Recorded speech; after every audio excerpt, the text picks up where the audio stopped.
Officer, Assemblyman Joel Sampson, will take the chair. Thank you. All rise for the Deputy Presiding Officer.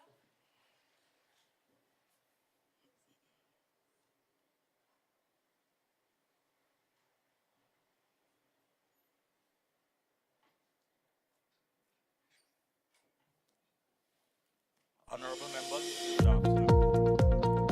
Please note the following safety rules. Should there be any reason for you to evacuate the chamber, use either of the two exit doors. People who use the door located next to the public gallery are advised to proceed through the lobby to the front doors, down the main staircase to the muster point at James Park. People who use the door located to the presiding officer's left are advised to proceed to the gate leading to Backlit Street Extension and then to the muster point at the Old Market Car Park. At the muster points, further instructions will be given by fire wardens or other authorized officials. Also, please sanitize your hands upon entering and leaving the premises at the designated security checkpoints. Social distancing should be practiced at all times. If you have flu-like symptoms and/or a fever, please seek further guidance at our security checkpoints. Thank you for your attention.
All eyes closed, all heads bowed for prayer.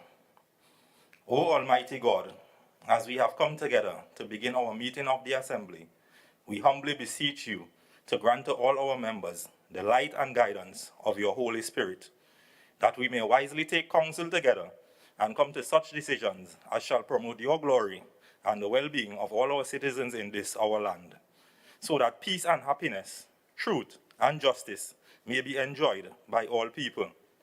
Grant this for the sake of Jesus Christ our Lord. Amen.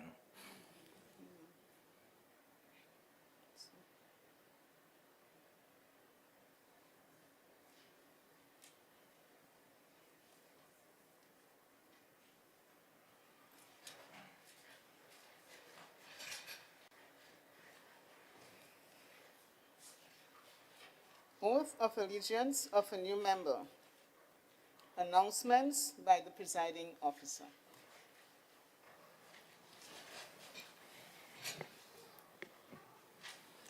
Members, leave requests to be absent from today's sitting were submitted by Councillor Tashia Boris, Assemblyman Dr. Faith B. Israel, Assemblyman Terence Baines, and Assemblyman Megan Morrison. The leaves are granted.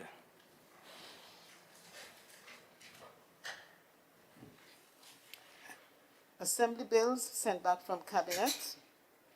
Assembly laws brought back from Parliament. Petitions, papers.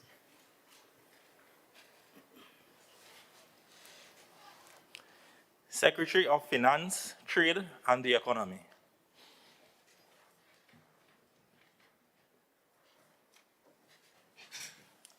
Thank you, Deputy Presiding Officer.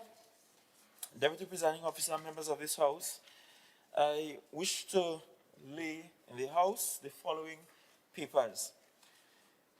The Tobago House of Assembly monthly budget report as at the end of January 2021. The Tobago House of Assembly monthly budget report as at the end of February 2021. The Tobago House of Assembly monthly budget report as at March 2021. The Tobago House of Assembly monthly budget report as at April 2021. The Tobago House of Assembly monthly budget report as at May 2021. The Tobago House of Assembly monthly budget report as at June 2021. The Tobago House of Assembly monthly budget report as at July 2021. The Tobago House of Assembly monthly budget report as at August 2021. The Tobago House of Assembly monthly budget report as at the end of September 2021. The Tobago House of Assembly monthly budget report as at October 2021. The Tobago House of Assembly monthly budget report as at November 2021. The Tobago House of Assembly monthly budget report as at the end of December 2021. And Mr. Deputy Presiding Officer, given the number of papers to be laid, which is owing to the fact that the House did not meet until December of last year, I am requesting of the House that these papers be delivered to members, as it will be difficult to provide all on the desk today.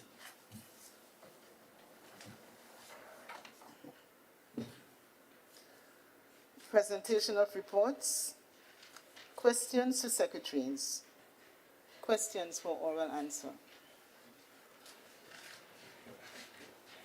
Minority Leader.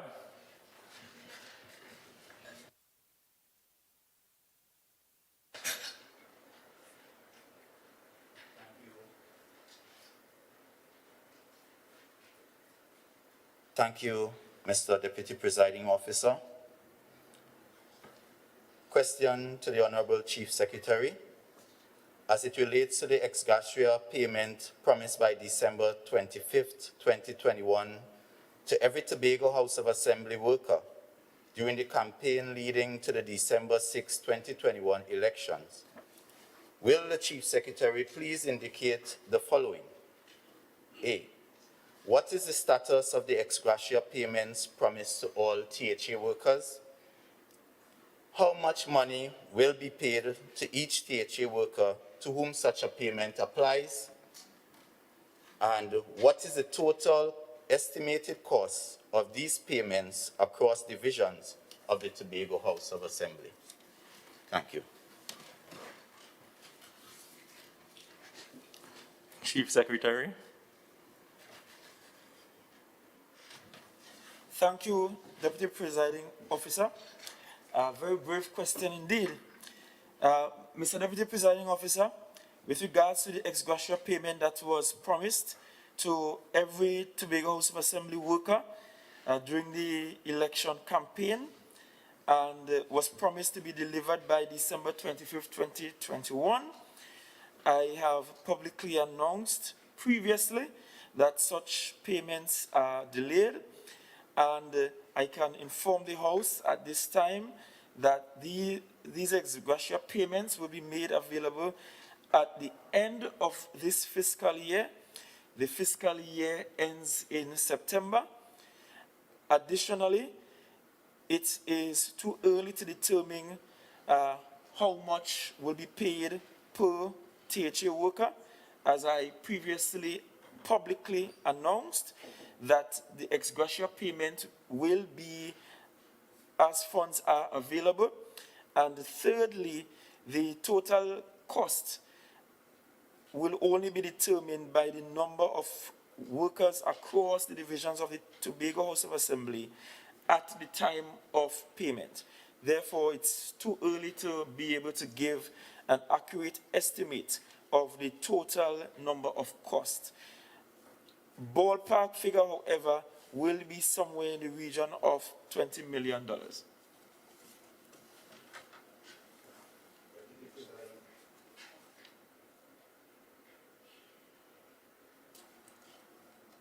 Follow-up question.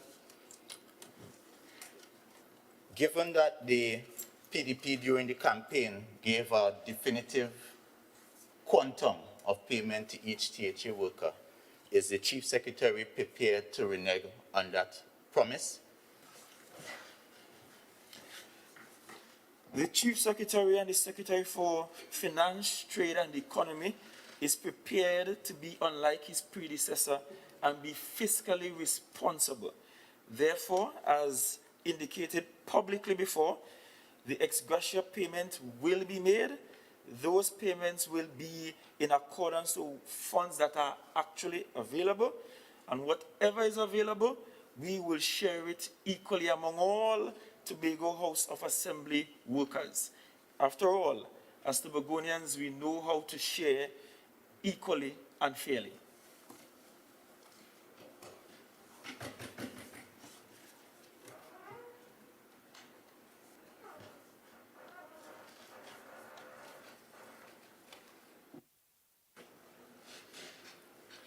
Minority Councillor. Thank you, Deputy Presiding Officer.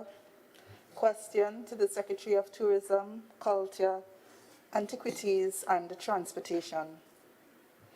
With the resumption of international flights to Tobago and the return of British Airways flights from London Gatwick to Tobago on January 10, 2022, will the Secretary please indicate the following?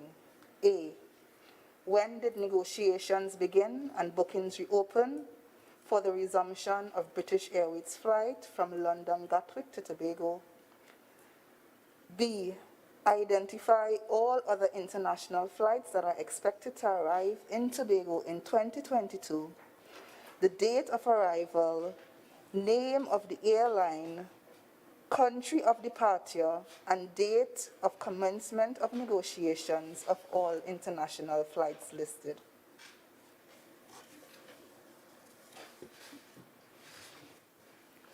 Leader of Assembly Business.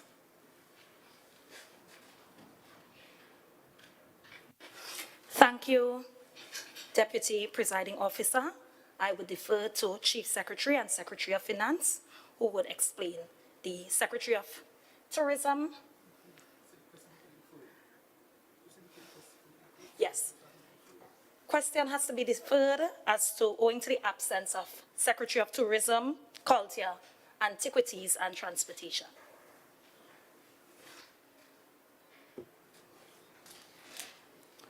Deferral is granted till next sitting.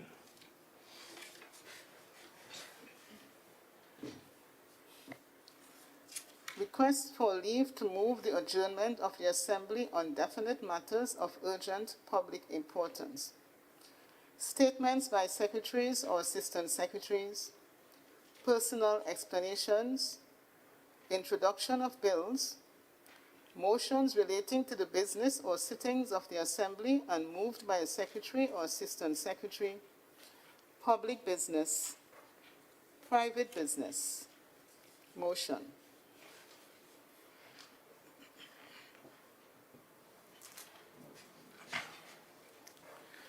Minority Leader. Please be reminded that you have 40 minutes of speaking time to move the motion and 30 minutes of speaking time to wrap up at the end of the debate. To the other members presenting, you are given 30 minutes speaking time to present and an additional 10 minutes if requested by another member on your behalf. Minority Leader, you may begin.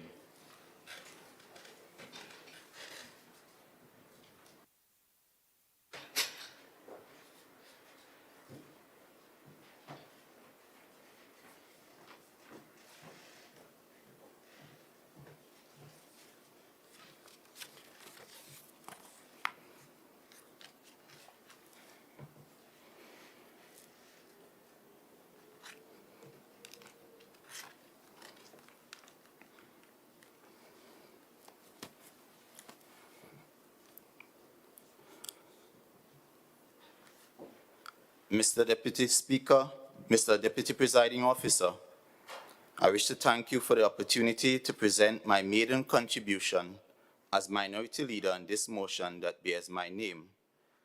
Whereas, according to the Public Health Ordinance, Chapter 12, Number 4, regulations made by the Minister under Section 105 and confirmed by the President under Section 167 of the Public Health Ordinance on September 12, 2020, indicates that all non-essential workers shall remain at home until such time as indicated. And whereas the Tobago House of Assembly has adopted similar measures to regulate the workforce, and whereas the divisions and their employees have faced various challenges in their efforts to establish a formal policy, be it resolved that this House mandates the administration to develop a remote workforce management policy to be implemented throughout all the divisions and agencies of the Tobago House of Assembly as a matter of urgency. Mr. Deputy Presiding Officer, with your permission, I take leave to place on the records of this Honorable House my sincerest gratitude to the Tobago Council of the People's National Movement and the residents of the electoral district of Darrell Spring Wim, whose support ensured that there is an alternative voice represented inside the Assembly chambers and the spirit of democracy is preserved in Tobago.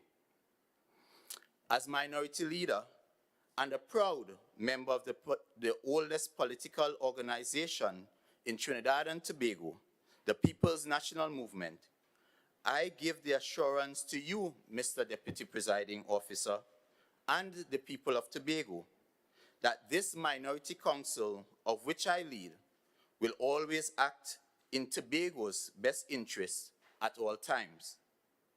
Rest assured, we will not just oppose our colleagues on the majority side for opposing's sake. Quite the contrary. We will approach each issue with a sound mind and a compassionate heart, ensuring that in the final analysis, Tobago issues are resolved to the benefit of every Tobagonian. Mr. Deputy Presiding Officer, for us in the PNM, and I as Minority Leader, we believe that the policies we discuss in this House must at all times seek to either make the lives of our citizens easier or their circumstances better. Mr. Deputy Presiding Officer, these are not just vain words aimed at attaining social media likes, but are genuine intentions and are actively demonstrated through the objectives of this motion. Today, the Minority Council is proposing the implementation of a remote workforce management policy within the Tobago House of Assembly to ensure that the various divisions of the Assembly continue to operate effectively while we adjust to the challenges associated with the COVID-19 pandemic. Mr. Deputy Presiding Officer, I know that many citizens might not be aware of what exactly is a remote workforce policy. Therefore, please allow me to explain in layman terms the concept of a remote workforce policy. A remote workforce policy, simply put, is an agreement that allows employees to work from home instead of going into an office. It clearly outlines when, how, why, and the circumstances upon which an employee can work from locations other than the office or on a flexible work schedule. Mr. Deputy Presiding Officer, I am sure we each have our own personal stories of how difficult it has been trying to balance our careers and family life even before the pandemic. Similarly, I'm almost certain that many of us would much rather have the convenience of working from home than having to go through the daily headache of waking up early, yet having to endure frustrating traffic congestions, among the many other challenges that comes with working at an office. It was just a couple days ago, I commissioned a non-scientific poll on both my Twitter and Instagram accounts, where respondents were asked to indicate which work arrangement they would much rather prefer. Unsurprisingly, the majority of respondents on both handles indicated they would much rather work from home. However, there were about 35% of the respondents who indicated they preferred the office environment. Mr. Deputy Presiding Officer, the results of this random poll is instructive, since it clearly suggests that this policy should neither be designed as a one-size-fits-all policy, nor should it be a policy that is cast in stone. Conversely, it is my respectful view that this policy should include a comprehensive manpower audit of the entire labor force of the Assembly, so as to properly evaluate the categories of workers who qualifies to work from home, while at the same time ensuring that the policy is of a voluntary nature. Mr. Deputy Presiding Officer, a new research by the workspace innovation company, Instant Group, has found that 80% of the workplaces in Germany now have a flexible workforce policy in place. The country has also earlier introduced its right to work from home bill aimed at encouraging more flexibility. The Netherlands is ranked second in this regard, followed by Australia, the United States, and Canada. This data is instructive and therefore confirms that the COVID-19 pandemic has reshaped the workplace throughout the world for some time to come. Mr. Deputy Presiding Officer, at the level of the central government, I am advised that the Ministry of Planning and Development is currently drafting a work-from-home policy for both the civil and the public service. However, I wish to respectfully submit for the consideration of this honorable chamber that rather than wait on the national policy, this is an opportune time for the administration of the Tobago House of Assembly to develop its own remote workforce policy, specifically designed to meet and treat with the peculiar challenges of the Tobago House of Assembly's workforce at this time. Mr. Deputy Presiding Officer, I am quite aware that such a policy will face various political, environmental, social, technological, and legal impediments that will make its implementation quite challenging across divisions.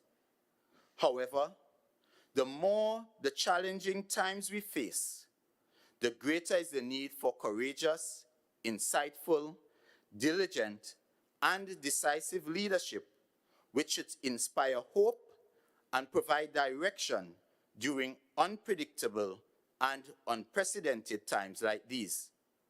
Mr. Deputy Presiding Officer, I do accept as quite reasonable someone perhaps thinking out loud as to why the former administrations of the PNM did not develop such a policy before now. Mr. Deputy Presiding Officer, with your permission, please allow me an opportunity to place the situation into its rightful context. Mr. Deputy Presiding Officer, you may recall that prior to the COVID-19 pandemic, work from home in the Tobago House of Assembly was being considered as part of a wider national response to concerns over loss of productivity, work-life balance, and workers' health and wellness, among other challenges at that time. However, while these consultations and considerations were happening, the deadly COVID-19 virus crept upon us all, and the Tobago House of Assembly, guided by the public health policies of the central government, was compelled to act and respond instantaneously. Mr. Deputy Presiding Officer, you may also recall that on the onset of the first wave of infections detected in this country, the government immediately announced the closure of all places of learning, including daycares, schools, universities, and the subsequent implementation of online learning across the education curriculum. The former Tobago House of Assembly administration, in keeping with the public health coronavirus regulations of 2020, dated March 28, 2020, acted swiftly and responsibly by ensuring that all non-essential workers stayed at home during the peak of the first wave of infections in 2020. Additionally, during the peak of the second wave of infections in April of 2021, the Tobago Public Service workforce was reduced to 50% capacity as per Chief Administrator's Circular Memorandum dated April 21st, 2021. Mr. Deputy Presiding Officer, you may also recall the closure of the accounting units across the Assembly as staff tested positive for the virus, which in many instances led to delays in payments of salaries and outstanding bills to service providers and contractors. To address this challenge within the public service, the former administration encouraged administrators to implement remote work and flexi-time on a discretionary basis and as they consider necessary for the efficient conduct of public business. Madam, Mr. Deputy Presiding Officer, it will therefore be quite irresponsible and disingenuous if any of my colleagues were to attempt to insinuate that no actions were taken by the former administration to facilitate employees working from home during the pandemic. Mr. Deputy Presiding Officer, at this time, permit me to turn my attention to the numerous benefits to be derived by the Assembly in developing a remote workforce policy. Mr. Deputy Presiding Officer, this remote workforce policy has great economic potential since it can realize significant areas of cost savings for the Assembly and the workers well, while at the same time earn large sums of revenue for the Tobago House of Assembly. Let me share with you, Mr. Deputy Presiding Officer, some of the ways that the Assembly can realize cost savings as follows. A work-from-home policy will significantly reduce the demand for office space and thereby reducing the Assembly's expenditure on the rental of properties to house divisions and units across the Assembly. A work-from-home policy will shift the operations of the Assembly from a paper-based system to a more paperless, digitized system, thereby once again reducing the amount of money spent on the procurement of stationery.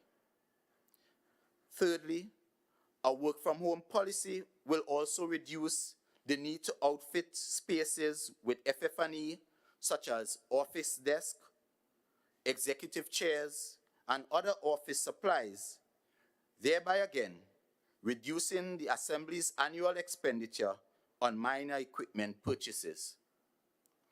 Mr. Deputy Presiding Officer, employees whose category of work qualifies them to work from home will enjoy some immediate cost savings as well. I take this opportunity to share the example of a friend of mine who works as a BOA 1 at the Division of Settlements in the far west at Crown Point. But however, that individual has to travel on a daily basis to work from the Deep East. Mr. Deputy Presiding Officer, I am told by that officer that their monthly expenditure to cover transport, food, and other work-related activities is usually upwards of $2,500, which really represents about 50% of the employee's income. However, when this same employee was allowed to work from home during the stay-at-home ordinance, they were able to save almost the equivalent of that $2,500, and were able to use that savings for other purchases and other requirements.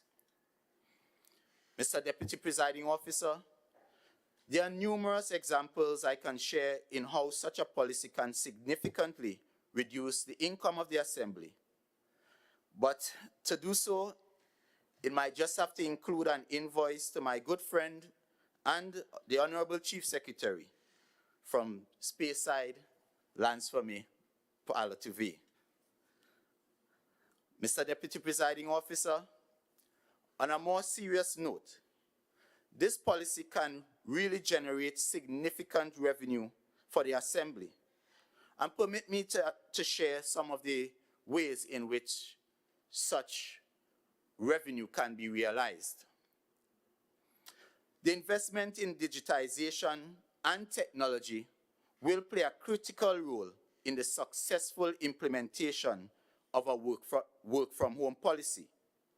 Therefore, the Tobago House of Assembly must be prepared to make that initial investment in developing an island-wide ICT data connectivity plan. Deputy Presiding Officer, such an investment will earn the Assembly long-term financial and productive returns. Accordingly, I am aware that the previous administration, through the Tobago Information and Technology Limited Company, commenced a partnership with Huawei to develop Tobago as a smart island. The development of this ICT data connectivity platform can earn revenue for Tobago by allowing free access only to special categories of residents and charging a small fee to other users for data access and usage. This single initiative can generate significant revenue and foreign exchange for the island in any one financial year. Mr. Deputy Presiding Officer, we do not have to reinvent the wheel since there are proven models that we can adopt from countries like the USA, where broadband suppliers such as AT&T and Xfinity provide data access to customers at varying rates. Another example, Mr. Deputy Presiding Officer, where we can generate serious revenue is through tourism. Mr. Deputy Presiding Officer, it is no secret that the tourism in the 21st century has evolved simply beyond the offering of sun, sand, and sea. However, island-based destinations are now seeking to attract tourists who work and study independently from their laptops, known as digital nomads. These types of tourists are known as digital nomads, and what is particularly interesting about them is that they tend to stay in a destination for a long period of time. Mr. Deputy Presiding Officer, in the Caribbean, Barbados is already going after this type of business with a program called Welcome Stamp, and that was launched last year, July. And Barbados is closely followed by Bermuda, who also in last year of August launched its one-year work program, which allows non-Bermudans to relocate their home and office to the 21 square mile island for research study or remote work.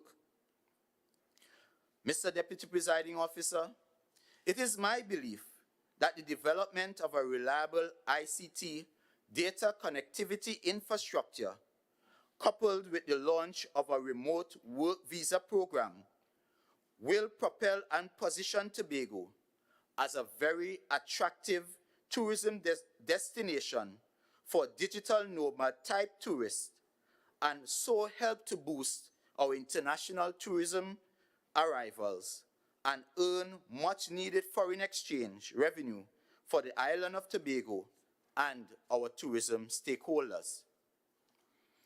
Mr. Deputy Presiding Officer, another important benefit to be derived from an effective performance monitoring and management-based work from home policy is improvement in productivity.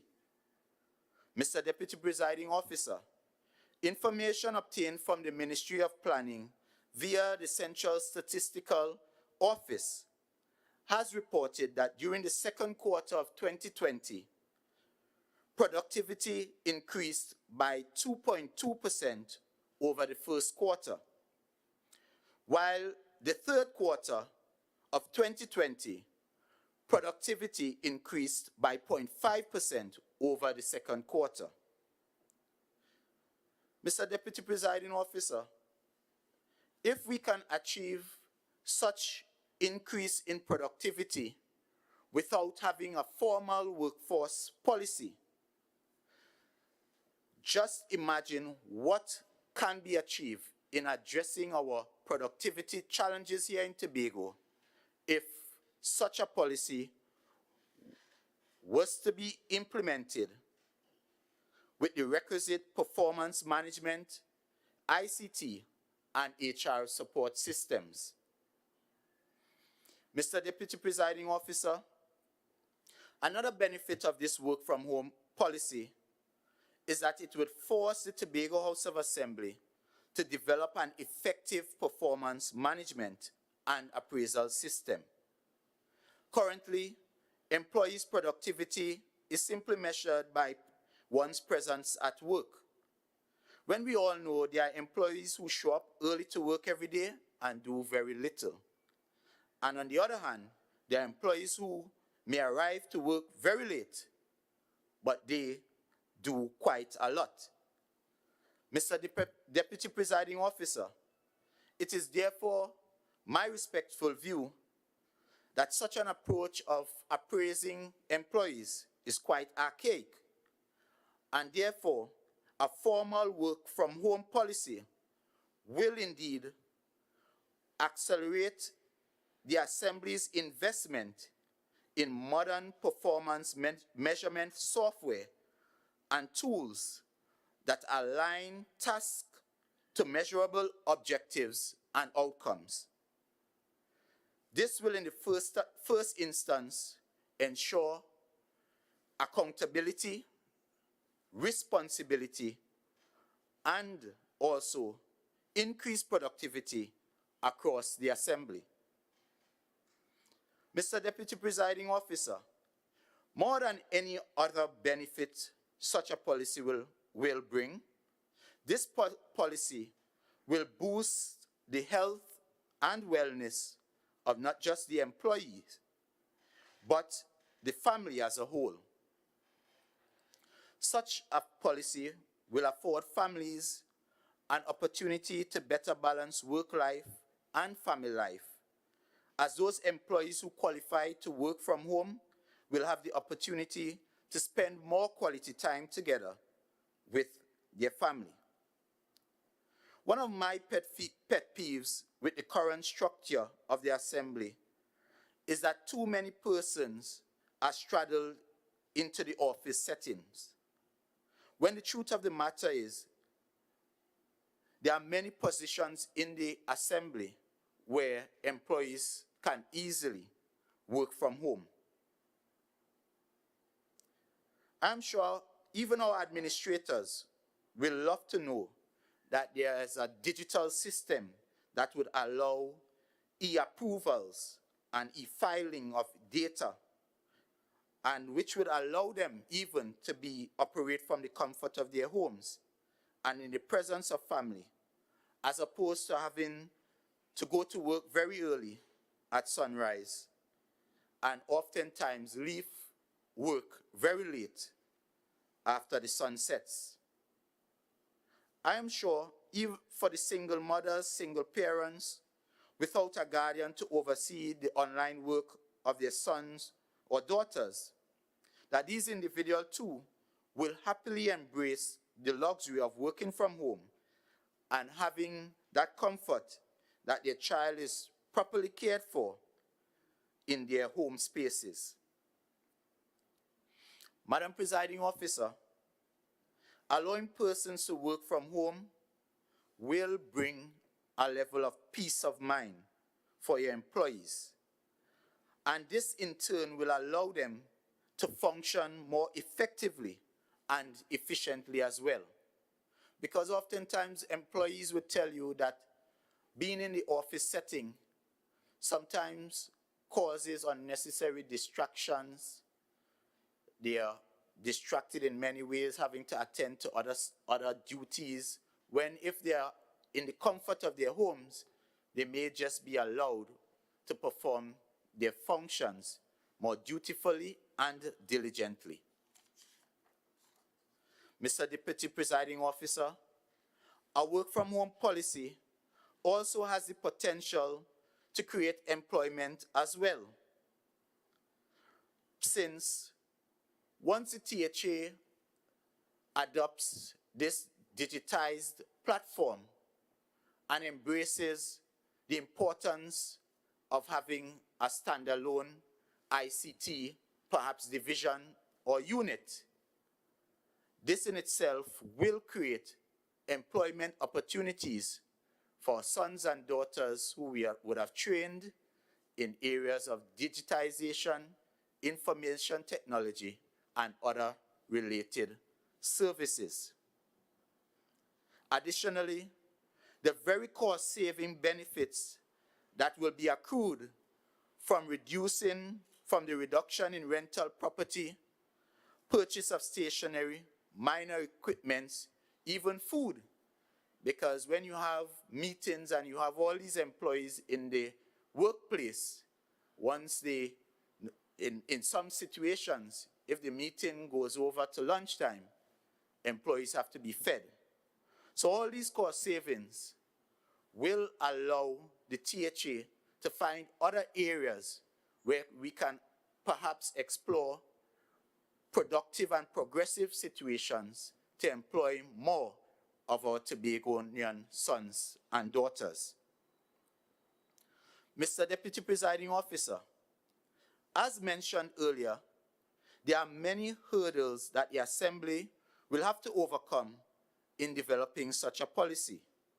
As we all know that public servants are tied to terms of engagement through their collective bargaining agreements and arrangements, and therefore, the Tobago House of Assembly will have to seek to get the buy-in from the various trade unions. Additionally, we know that both the public service and the civil service are regulated by legislation, which stipulates hours of work. So this in itself will also present a challenge, and would probably perhaps require legislative intervention. But in the interim, as an assembly and as an administration, it is important that whatever parameters are allowed within the civil service and the public service, we pursue it to the good of ensuring that we can have a formalized workforce policy. Mr. Deputy Presiding Officer, notwithstanding some of these challenges identified, it is my fervent conviction that the benefits of developing a remote workforce policy to govern work from home and the flexi-work schedule of employees across the divisions of the Assembly significantly outweighs any unforeseen challenges. Mr. Deputy Presiding Officer, it is in this context I again encourage this Honorable House that we mandate the administration to develop a remote workforce management policy to be implemented throughout all the divisions and agencies of the Tobago House of Assembly as a matter of urgency. And Mr. Deputy Presiding Officer, with these concluding thoughts and position of this motion, I do so beg to move. Thank you.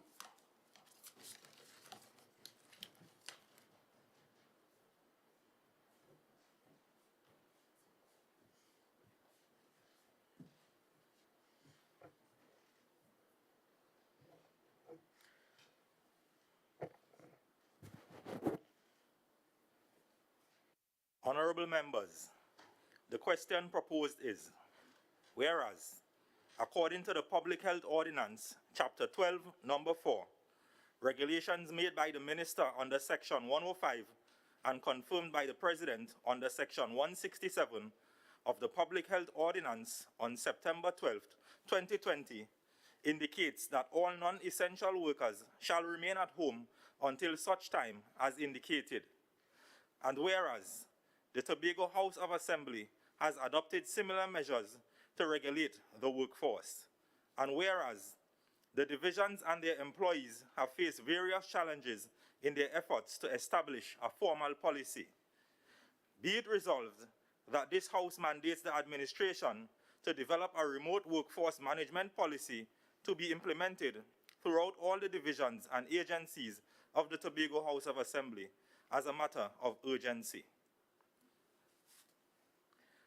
Councillor Kerr, you may join the debate.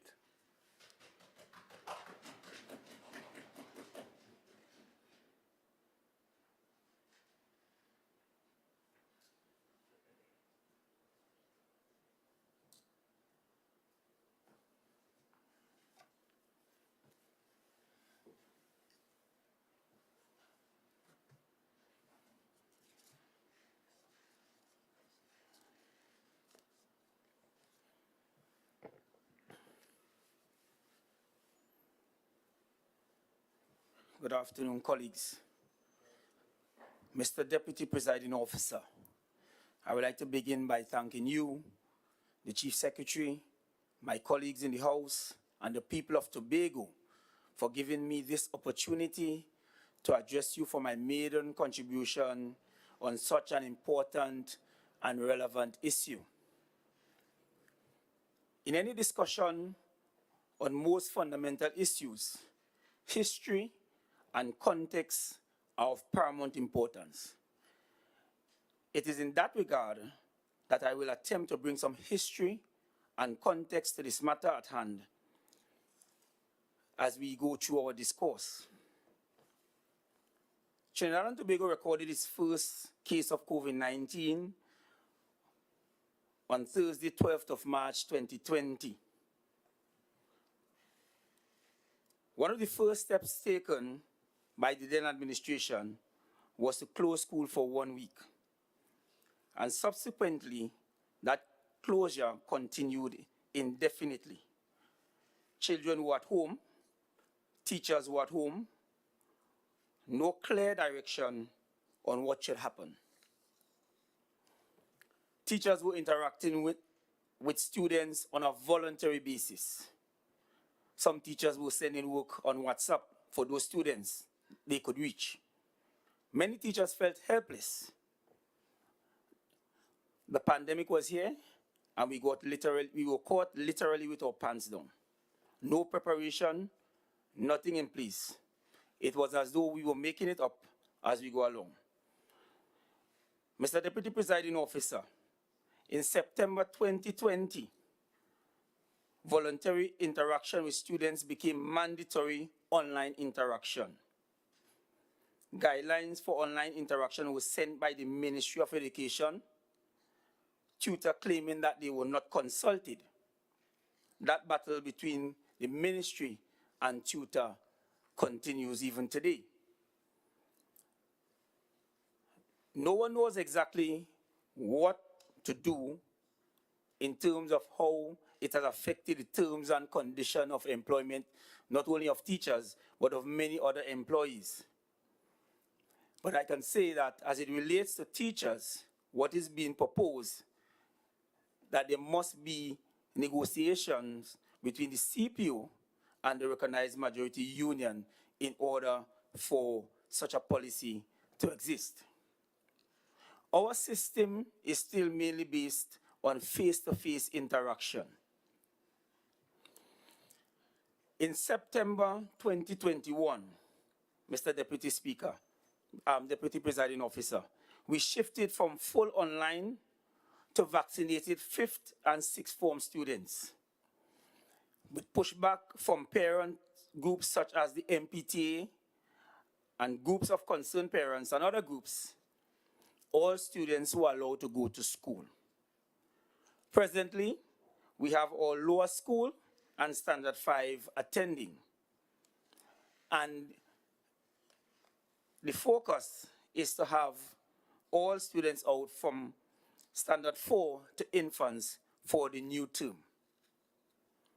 There's also talk about a blended system, but the views differ on how it affects terms and conditions of employment of teachers, and as was mentioned before, the need for negotiations. Before COVID-19, working was going to a physical place for a specific time and remaining there until such time as you finish work. As the pandemic got worse with more hospitalizations, deaths, the government across the world began implementing lockdowns, followed by states of emergency. These measures had disastrous consequences on our economy and how people work. Because people had to stay at home, many businesses were closed and massive job loss ensued.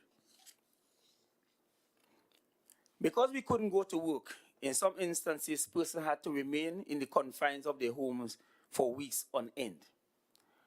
Mr. Deputy Presiding Officer, it affected how we socialize, the way we lime, as we say in local plans.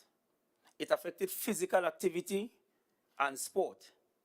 It affected all events and activities that we are used to. Graduations, weddings, funerals, anniversaries, birthdays.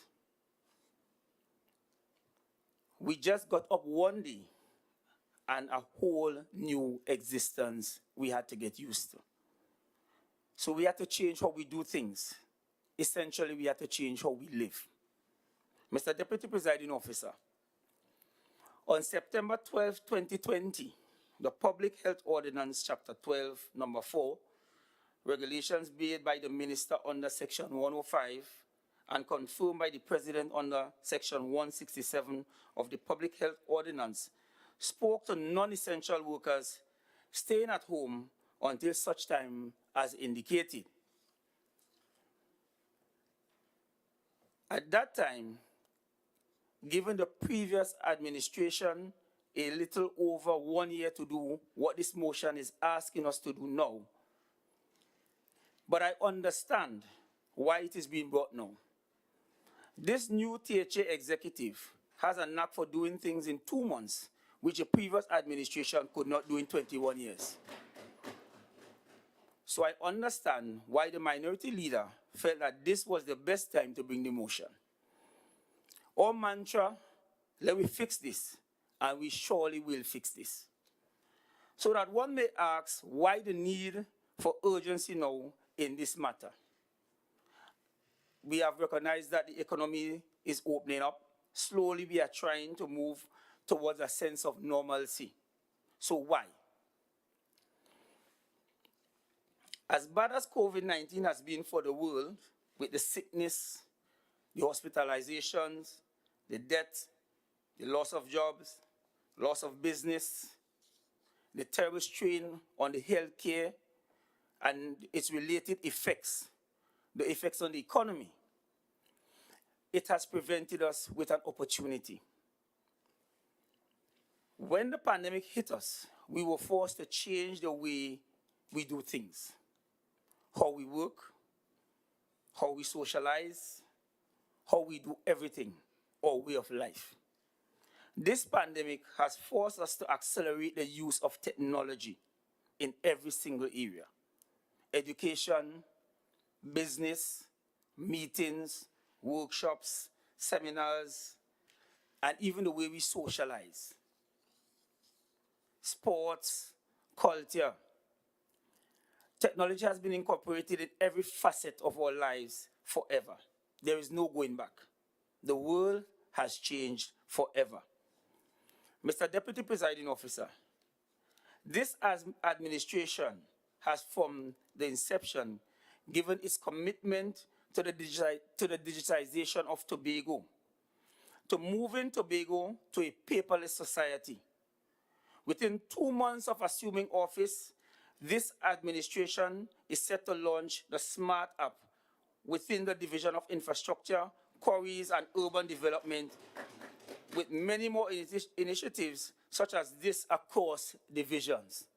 This is testimony to the commitment of this administration to moving Tobago into that technological era.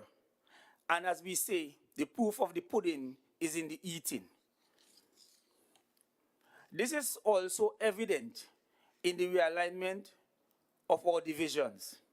In particular, the Division of Education, Research and Technology, where greater emphasis will be placed on the development and the application of technology in the Tobago space. Mr. Deputy Presiding Officer, there was a time in Tobago where schools were almost afraid for children to use the technology. The use of cell phones were banned in schools. There was no internet access on the school compounds. We have already begun to address those issues, but we have embraced the use of technology across our education system, and we are embracing the use of technology across our divisions in the THE. If you look at the contrast of what is happening now, we have preschool children online, and they can even demonstrate to their parents the use of technology. The world has become a global village, and if you are not on board, you will get left behind. We certainly don't want to get left behind in Tobago. Mr. Deputy Presiding Officer, the development of a remote workforce management policy is critical to the digitization process. This administration has no choice, based on our plans for the development of Tobago, to develop such a policy, and therefore this motion was not necessary. After a year of doing nothing in this regard, I fail to see how it has become high priority on the to-do list of the previous administration. We are committed to fixing Tobago for Tobagonians, and that we will do. We are aware that many administrators within the divisions would have adopted various strategies to mitigate against the impact of COVID, such as shift systems and rotations. But we have the firm view that a policy document is needed. Mr. Deputy Presiding Officer, in the absence of such a policy, the chaos which resulted from a lack of policy direction from the government will continue to take place. Industrial relations between employer and employee will continue to be poor. There must be clear guidelines for non-essential employees to make their contribution while minimizing the risk to their safety. Mr. Deputy Presiding Officer, this policy must also ensure maximum productivity from those persons who may fall under such category. It must be flexible. It must cater to those common circumstances that may arise and how they should be treated. This policy must be a THA-wide policy which must be spread across all divisions. It must be standardized, clear, and relevant to specific situations that may arise from time to time. We are of the view that a remote workforce policy is absolutely critical to the transformation of this island. As was said by my Chief Secretary on so many occasions, Tobago has the potential to be the greatest little island on the planet. And therefore, in order for us to accomplish that, we must embrace digitization and technology. I thank you.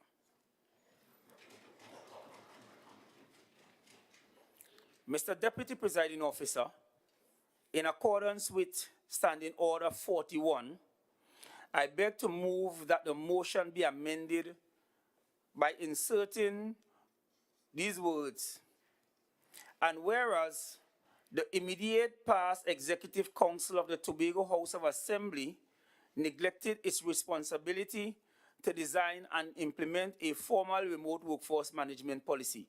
Those words to be there inserted or added after the second and whereas paragraph. And by inserting supports at the first be it resolved, that is, this House supports. And by inserting or adding those words, be it further resolved that this House supports all efforts of the Executive Council to digitize and modernize the operations of the Tobago House of Assembly. Those words, they're to be inserted or added at the be it resolved paragraph.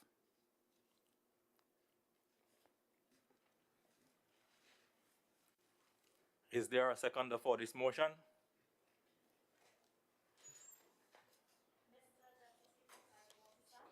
I beg to support the proposed amendments.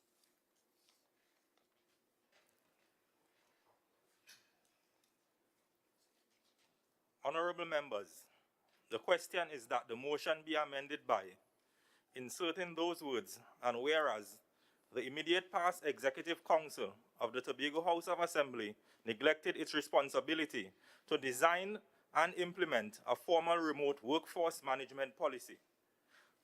Those words be there inserted or added after the second and whereas paragraph. And by inserting the word supports at the first be it resolved, that is, this House supports. And by inserting or adding those words, be it further resolved that this House supports all efforts of the Executive Council to digitize and modernize the operations of the Tobago House of Assembly. Those words be there inserted or added after the be it resolved paragraph. Members taking part in the debate hereafter may speak on the original motion and the proposed amendments. Member for Bukom Mount Pleasant, you may join the debate.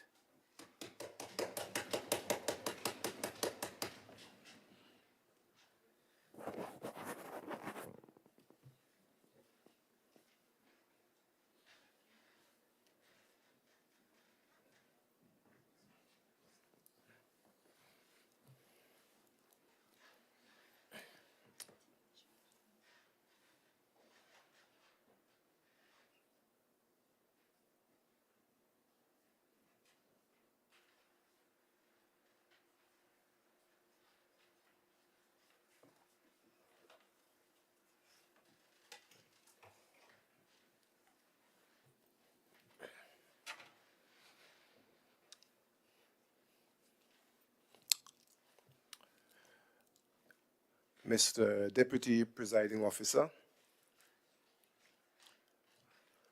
pleasant good evening to everyone in this august body here at the Chamber. I'm humbled to be standing here to address this distinguished House in this hallowed chamber with so much historical value attached to it.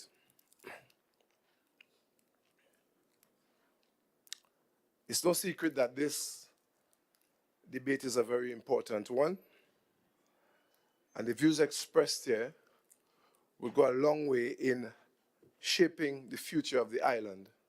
And this is the purpose for which we have all gathered in this House. The original motion as presented today by the member for Darrell Spring Wim sought to present to this House a commendable projection in principle, but one cannot escape the fact that it comes at a time when this administration has already hit the ground running in getting Tobago's business fixed. We cannot in good conscience have a plausible exchange of ideas without paying close attention to opportunities lost along the way on this journey that has been paved by the entrance of the COVID-19 pandemic on the world.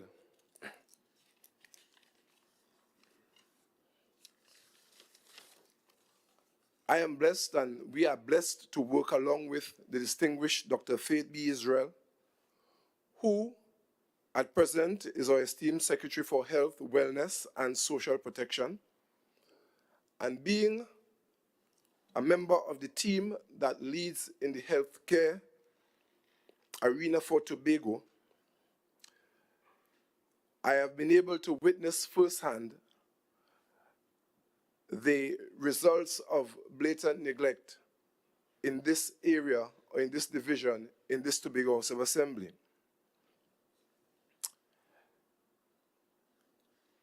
It goes without saying that implementation of a policy is not necessarily an now-for-now kind of result. We must understand that all the variables involved in the process surrounding the issue have to be carefully thought out, and sometimes by trial and error, we arrive at a point where a policy is formulated, and this would concrete our course of action and set a governance model that we could work with. COVID-19 brought with it so many uncertainties and so many unknown variables that its treatment and our ability to chart a course was sometimes uncertain. However, there were certainties that presented themselves as early as May 2020, which were not addressed. One such certainty was the need for a parallel healthcare system.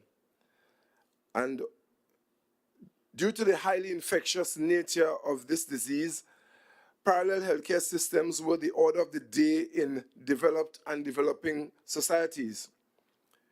Even as close as our neighbor Trinidad, a parallel healthcare system was implemented. However, right here in Tobago, this idea was totally neglected.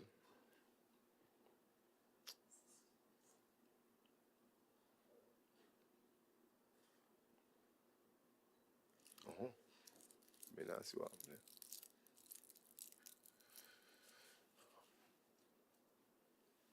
I'm 45-1, Mr. Deputy Presiding Officer.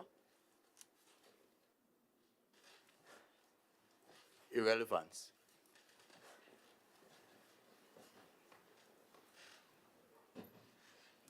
Member for Darrell Springwim, you will have your opportunity to raise this when you wrap up your debate. Continue, Member for Bukumong Pleasant. Thank you, Mr. Deputy Presiding Officer. Due to the highly infectious nature of this disease, parallel healthcare systems were set up. So in Tobago, this was not the case. As a consequence, we saw where our healthcare system was challenged tremendously at our major facility, the Scarborough General Hospital, where clinics were cancelled and infected persons and persons suspected of infection were mingling in similar environments. Now, since our assumption of duty, led by Dr. Faith, we have been able to restore and develop, a parallel healthcare system. And it's evident in the numbers that are being reported daily as far as the pandemic is concerned. We are down to single digits, sometimes no death, sometimes one death daily over the last month. I am raising this to show where, as we have gone through this time of uncertainty, many opportunities went amiss by the previous administration. The Roxbow Hospital, a facility that was hurriedly opened in December of 2020, not necessarily as a hospital, but as a vote bank, a vote bank, with the hope of creating a destabilizing effect on the political aspirations of our members in the East. We see that now, under the leadership of Dr. Faith and this administration, we are eventually finishing that facility, and soon it would be in use to serve the people in the rural areas of Tobago, and in due course, that area would not be termed rural anymore, for the development of the country is well afoot, because somebody lives there. Now, my point, Mr. Deputy Presiding Officer, is that any motion that seeks to rush this administration, any motion that seeks to create a sense of urgency with regards to Tobago's development must be met with justifiable skepticism, as the former administration stands guilty of seeking to create the illusion that they are concerned about the direction in which Tobago is heading, and that we need to move with haste in implementing strategies that they stand guilty of having multiple opportunities so to do and not working expeditiously at executing.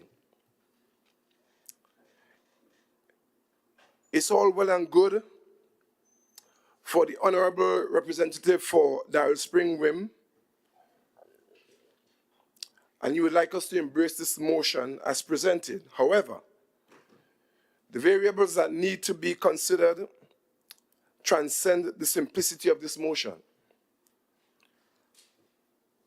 Has an impact assessment been done on the different expressions of remote employment? What is the impact? When persons decide to stay at home or in their gardens or in their places of comfort to work from their devices, should they suffer any injury? Should they suffer any incident or accident? Is there any provision for them to be compensated should anything happen while this is in train? Does a safety officer need to inspect the conditions under which employees function? If there are injuries, is there anything within the bargaining unit to protect these workers?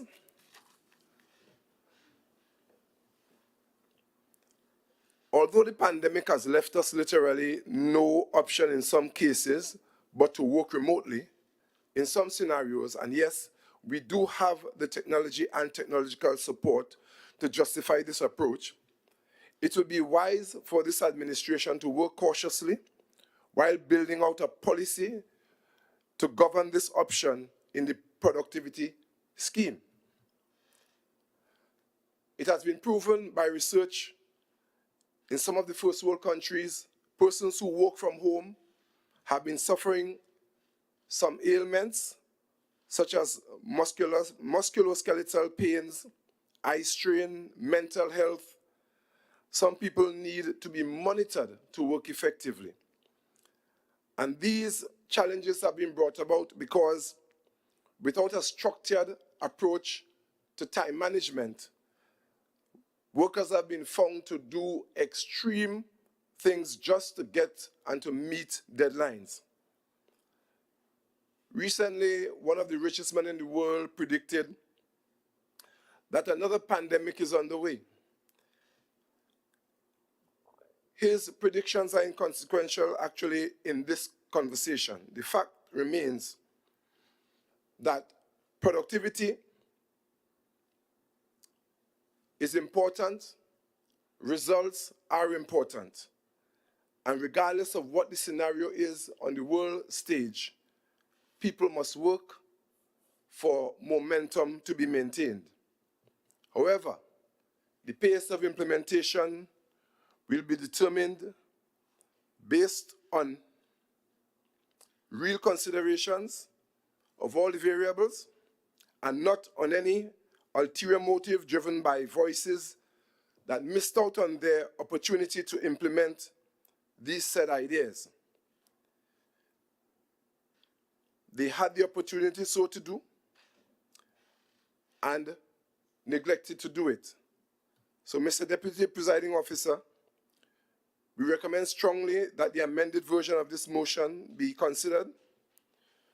We are in this House for the benefit of all the people of Tobago, and we intend to conscientiously and intelligently and prayerfully realize our mandate to the people of Tobago.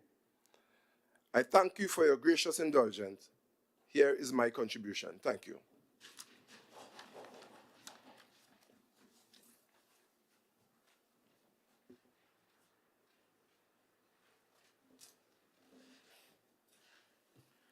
Minority Councillor, you may join the debate.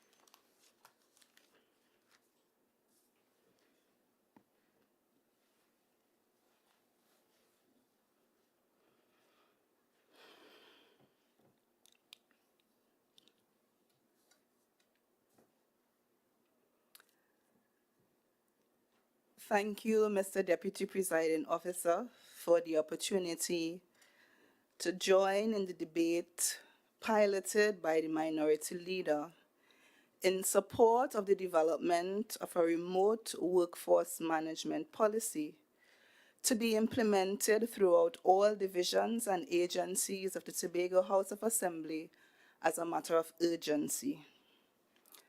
Mr. Deputy Presiding Officer, permit me also to express my sincere gratitude to the Minority Leader and Air Representative for Darrell Spring Wim, Assemblyman Kelvin Morris, for the opportunity to serve alongside him as Minority Councillor.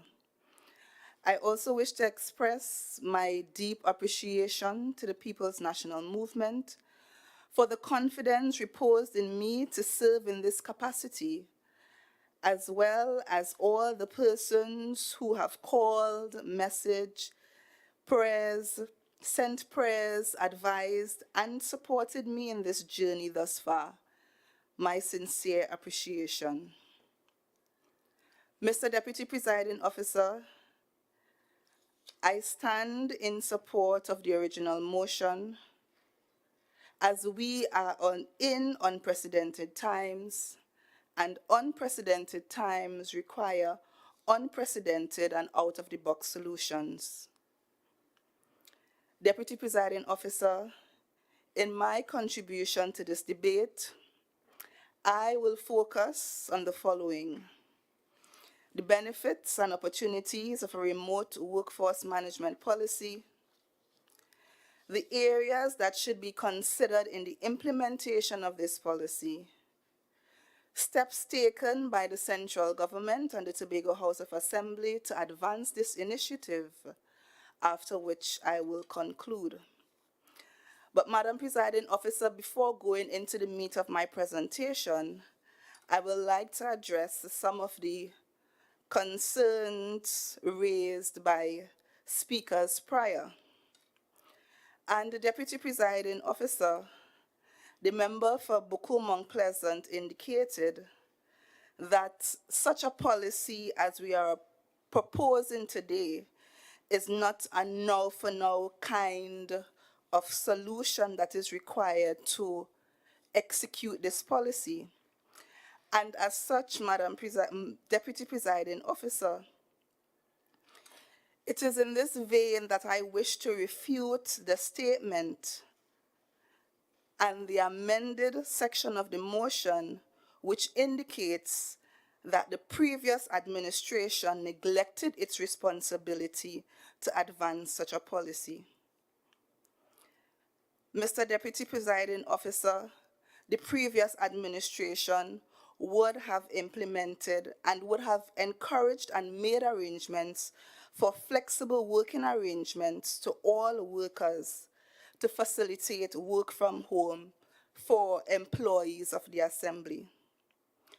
And Deputy Presiding Officer, I want to draw the attention of this House to the Chief Administrator's Circular Memorandum number 15 of 2021, dated April 21st, 2021, which was captioned Reduction in the Public,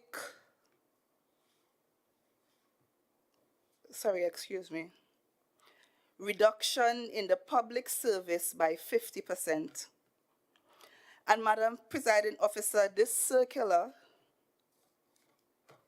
inter alia, allowed for the rotation of staff, as well as it allowed for heads of departments to give the opportunity for their members of staff for flexible working hours, Mr. Deputy Presiding Officer. And it says the staff must be informed that Regulations 62 and 63 of the Civil Service Regulation gives heads of departments the right to vary actual hours of arrival and departure. And heads of department here means the Chief Administrator and other administrators. And Madam Presiding Officer, because we understand that the policy, there are several considerations, and this cannot happen overnight or in a short time because there are several things that needed to be put in place to enforce such a policy. Certain measures were implemented to facilitate flexible working arrangements for all employees across the Tobago House of Assembly. And as such, Madam Deputy Presiding Officer, to indicate that the past administration neglected its responsibility, Deputy Presiding Officer, it is quite untrue, and we want to debunk that statement, Deputy Presiding Officer. And Deputy Presiding Officer, as I continue with my discourse, I recalled in 2019, the world looked on as China, and to be exact, the city of Wuhan battled the deadly coronavirus. In mere months, this disease then quickly spread to over 200 countries worldwide. And as Trinbagonians, we often feel that God is a Trini, and as such, our twin island republic will not be made to suffer some of the devastation faced by many other countries. Deputy Presiding Officer, in this instance, Trinidad and Tobago did not remain untouched, and in March 2020, the country reported its first case of the virus. By this time, a worldwide pandemic was before us. Notwithstanding the valiant efforts of the government, the Ministry of Health, as well as the Tobago House of Assembly to limit the community spread of this unforeseen killer, it was eventually detected. And as the fight to combat the spread of the deadly miscreant ensued, this resulted in public health restrictions, which included the closure of schools and the suspension of non-essential services, both in the private and public sectors. Deputy Presiding Officer, the country held its breath as we tuned in daily to view the press conferences hosted by the Ministry of Health. And immediately we were required to adapt and to adjust to the new normal and a new way of life. Deputy Presiding Officer, as a mother of 2 young boys, the closure of schools, daycare centers, and the restriction of movement provided an increased challenge to our family. Instantly, I was required to juggle and manage various roles, all at the same time: parent, teacher, essential worker, wife, homemaker. Some days managing the multiple roles became quite overwhelming and emotional. And Deputy Presiding Officer, sometimes as parents, we were both deemed essential and were required to be at work. So our children are at home trying to navigate the online school with grandparents. You're distracted at work since there's a need to check in with them regularly, and at times even being excused from the office to rush home to attend to issues that may have arisen. This Deputy Presiding Officer was indeed a very taxing, physically, emotionally, and mentally period and experience for me, and I am sure for many other individuals. Deputy Presiding Officer, in looking back, I must admit that the days I worked from home were significantly less stressful. And it allowed me to supervise my children while performing professional duties as required.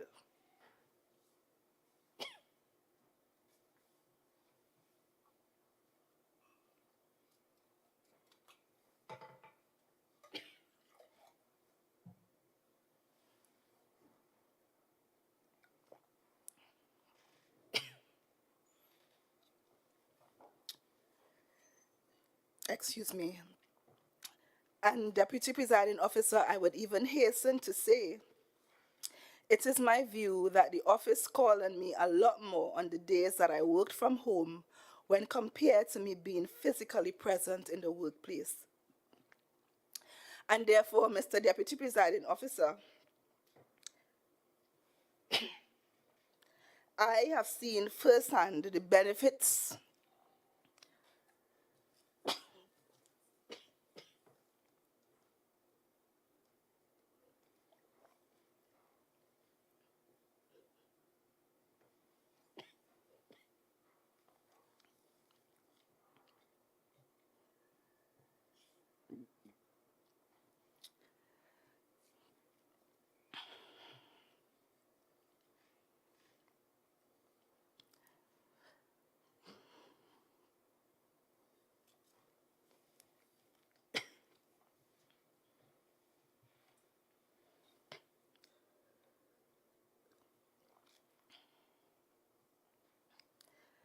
as an employee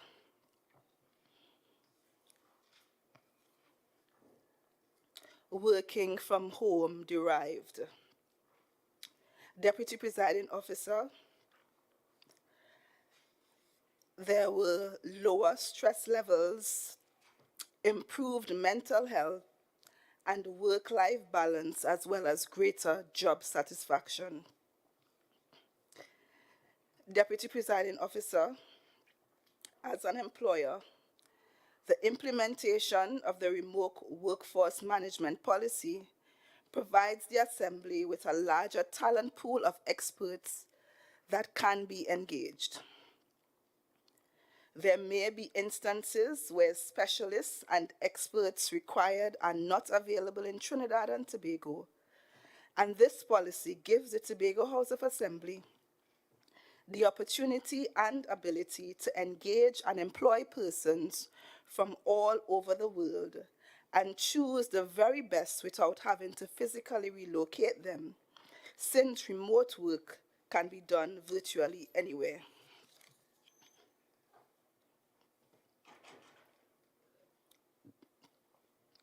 Outside of the benefits outlined above and those expressed by the minority leader as he piloted this motion, globally there is a shift in the workplace. A number of organizations are transitioning to or adapting to hybrid work, and some organizations are even fully embracing remote work.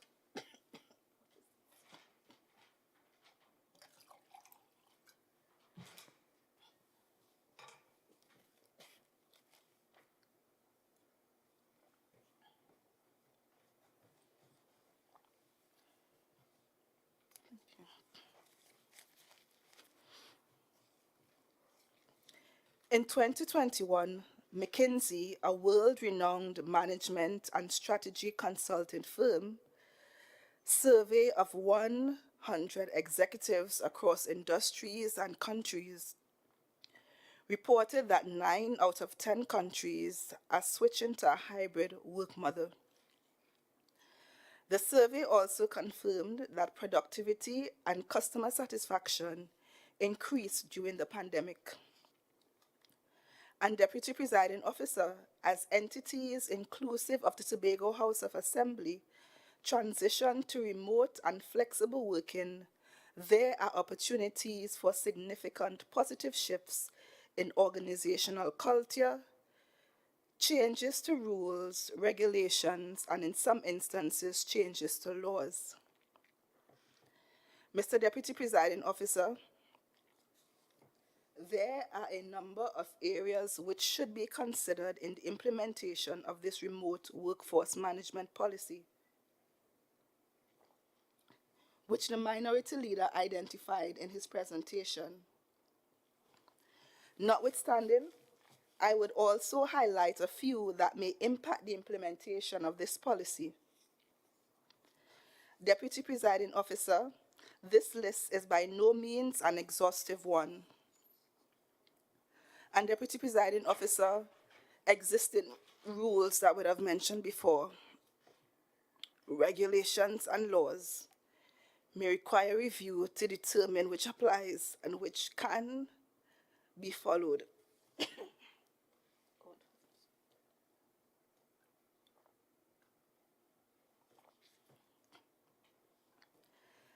There may be a need to even amend existing legal and regulatory framework to allow for remote work. Workers or employees may require reskilling and retooling as new processes and technologies are introduced. Deputy Presiding Officer, we need to consider how confidentiality concerns are addressed when addressing official information from home, accessing official information from home.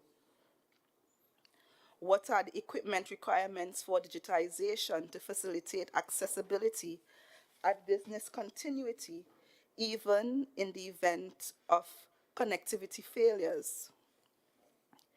Remote employees need the right technology and software to fulfill their individual duties from home, but also to collaborate with co-workers, communicate with supervisors, and generally feel a part of the team.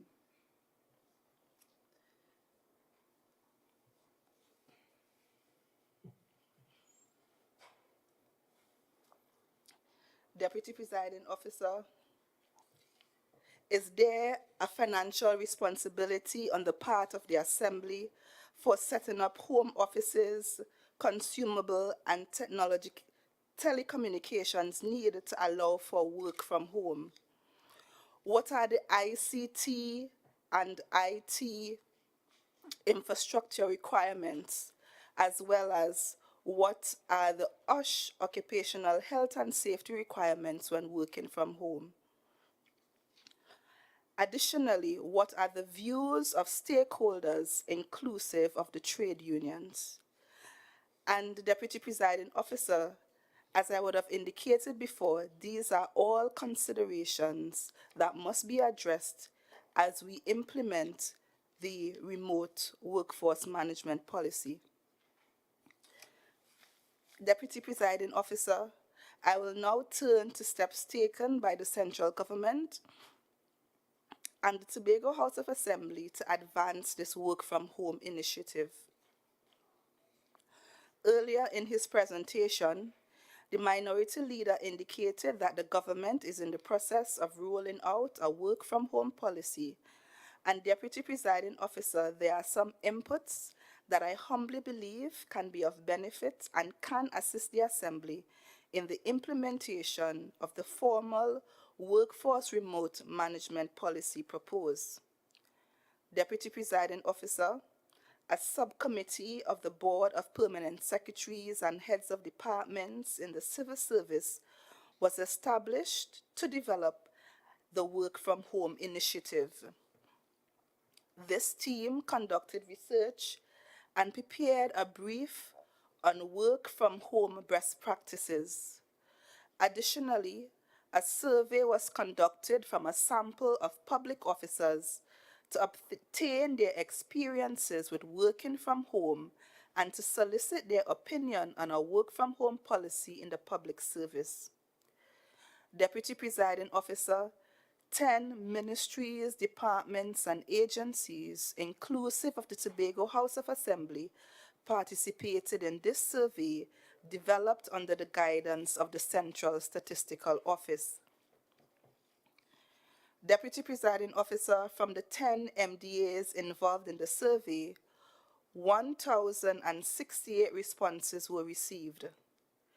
82% or 853 respondents indicated that they were able to work from home during the pandemic. Some respondents were not able to work from home for varying reasons, namely due to the lack of digital records and lack of remote access to official databases. Deputy Presiding Officer, I believe that we do not have to reinvent the wheel. Rather, the Assembly can use existing information available to assist in the establishment of the remote workforce management policy.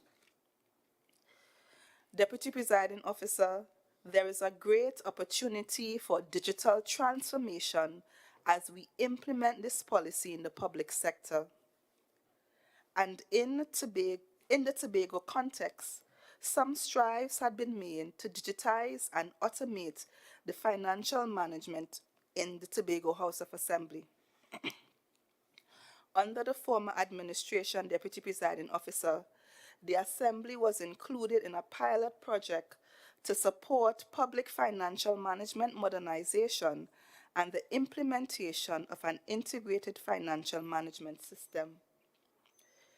Deputy Presiding Officer, as you may be aware, currently the Assembly manages its allocation of over $2 billion via a single entry manual accounting system.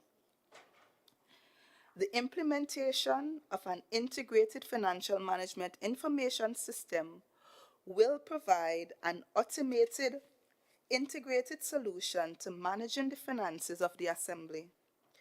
It would support budgetary planning, recording of payments, collection of revenue, and will allow for backup and recovery of data as well as improve accuracy, real-time access to information, and facilitate timely decision-making. The IFMIS will also facilitate double entry accounting and will allow the full adoption of IPSAS, accrual basis, which is International Public Sector Accounting Standards accrual basis.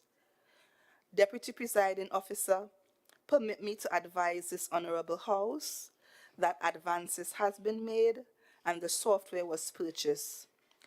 User acceptance testing was completed.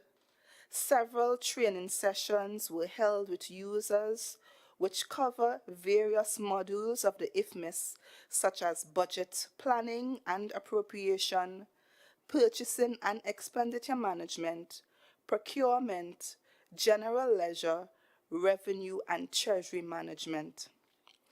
Deputy Presiding Officer, upon completion and with full rollout of this project, the entire budget cycle will be automated and integrated across the divisions of the Assembly.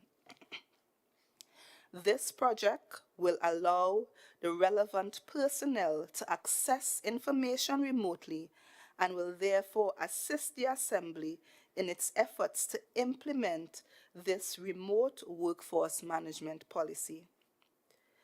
Deputy Presiding Officer, as I conclude, the platform has been laid for this administration to build upon. The Tobago House of Assembly is a dynamic, multifaceted entity, and the broad brush or one-size-fits-all approach is not recommended in the formulation of this policy. As a responsible minority, we will put forward measures that, in our opinion, contribute to the development and advancement of the people of Tobago. We will also support initiatives of the majority that are in the best interest of the island. And Deputy Presiding Officer, it is in this context that I stand in support of this motion, and I trust that members on the majority will also support it, as there is a need to respond appropriately to changing times, circumstances, and situations. Deputy Presiding Officer, I thank you for the opportunity to contribute.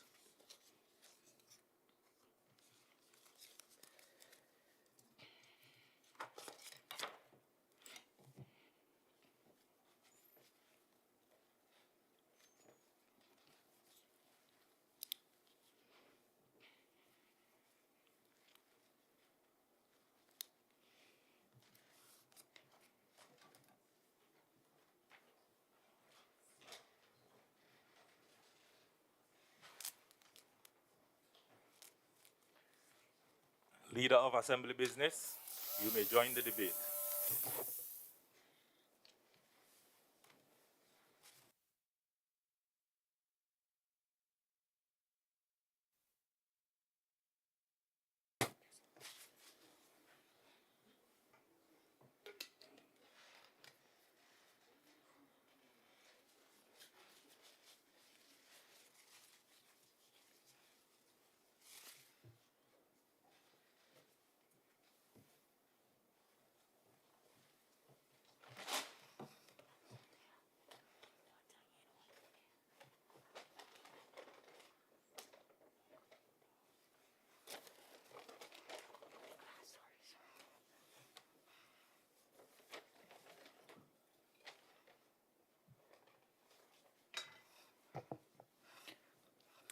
Thank you, Mr. Deputy Presiding Officer, for the opportunity to also contribute to this debate in what is also my maiden contribution to this honorable House.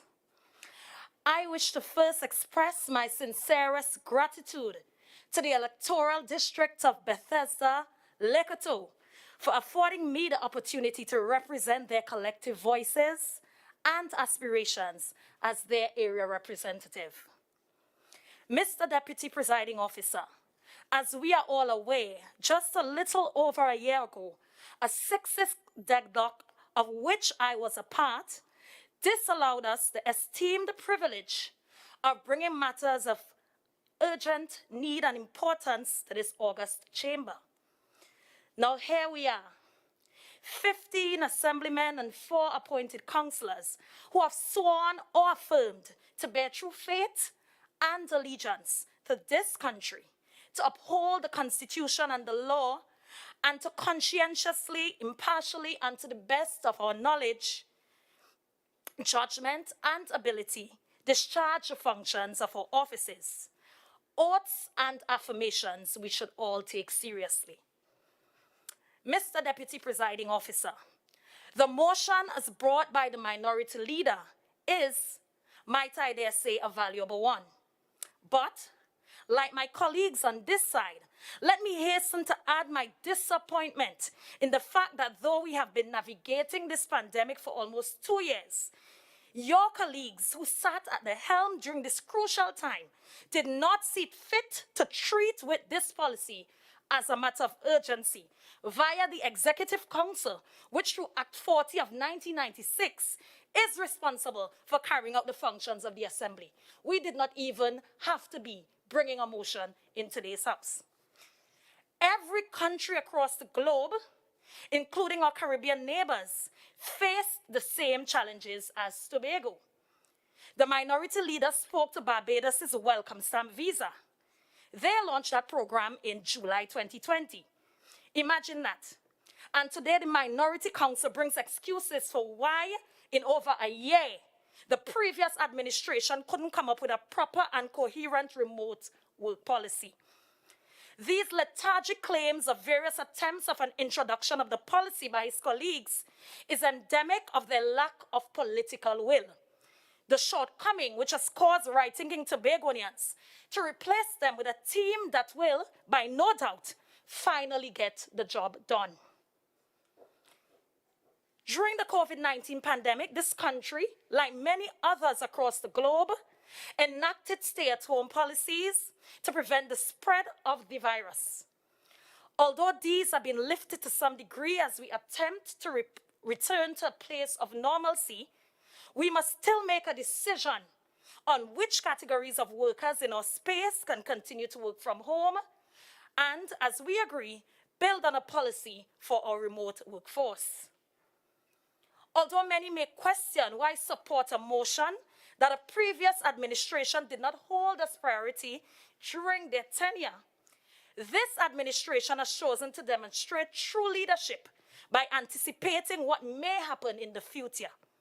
Because even though the world is gradually opening up, as several pronouncements by our very own Prime Minister indicates, in the case of any future crises of epic proportions, this policy document will ensure that we are prepared. Before any such policy is enacted, however, it would be instructive to review the many benefits of working from home as the recent lockdown measures were brought to the fore. These include increased productivity and efficiency as employees are less distracted and less stressed. Remote workers also experience less challenges related to commuting to work, and this also boosts their morale. A well-enacted remote workforce policy can also mean less overhead and operating costs to keep businesses' operations running smoothly. There are, of course, downsides to remote working that must be factored into the policy development process. Opportunities for misuse and corruption must be anticipated and planned for with a focus on overall efficiency. Permit me to share with this Honorable House 2 key considerations that must be undertaken to implement an effective policy. Firstly, policy development and implementation must be data and evidence-driven, and honest feedback from administrators, managers, and supervisors within this THA is absolutely vital for the effective rollout of any policy. Sufficient time has passed for there to have been an accumulation of evidence to inform the working policy. What has been the level of productivity among non-essential workers over the past year? How have levels of efficiency increased over that period? These are the questions that must be asked and answered. Secondly, the importance of digitization to modernize efficiencies in the public sector, which would in turn contribute to higher levels of transparency and accountability to citizens who depend on government services. Steen 2019 advises us that accountability is the aspect of administrative responsibility through which officials are held answerable for general notions of democracy and morality, as well as for specific legal mandates. He further explains that transparency means that citizens have an inherent right to know the truth about public issues, and that the government should ensure that this right is met. This therefore means that the corruption, nepotism, cronyism, and fiscal mismanagement of the previous administration will be no more. We therefore welcome this move towards digitization, which would see a decrease in the processing time of wages, gratuity, increments, arrears, and the like. At this juncture, I wish to make it known that this current executive has already been introducing elements of a potential policy, as the Executive Council held for the last month by us has been conducted virtually. It will also therefore become the collective commitment of this administration to provide guidance for implementing improved communication programs, setting clear expectations, and providing explicit guidelines for operations as we develop and implement this remote workforce management policy through the Tobago House of Assembly, Execs Council, and throughout the Tobago House of Assembly at large. Minority Council, it is an excuse been given by both parties that the previous administration would have attempted. The Executive Council gives all right to take these attempts all the way to policy. And so bringing a motion today, your very first motion, commendable, but the motion should have come from this side because we want the outside looking on at that lack of political will, and now we're here to do something about it. We are therefore going to support only the amended version of this motion, and I thank you for the opportunity to bring our views to this August chamber.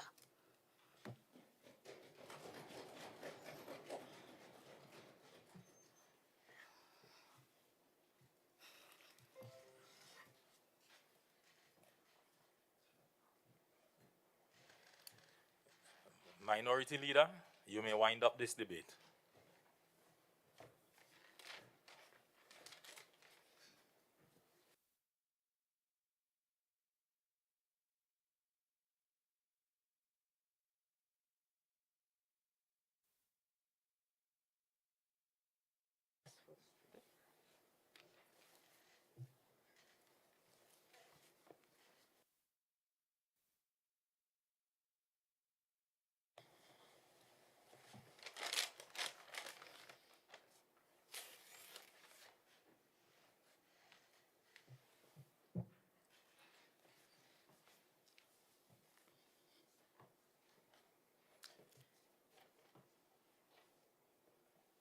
Thank you, Mr. Presiding Officer.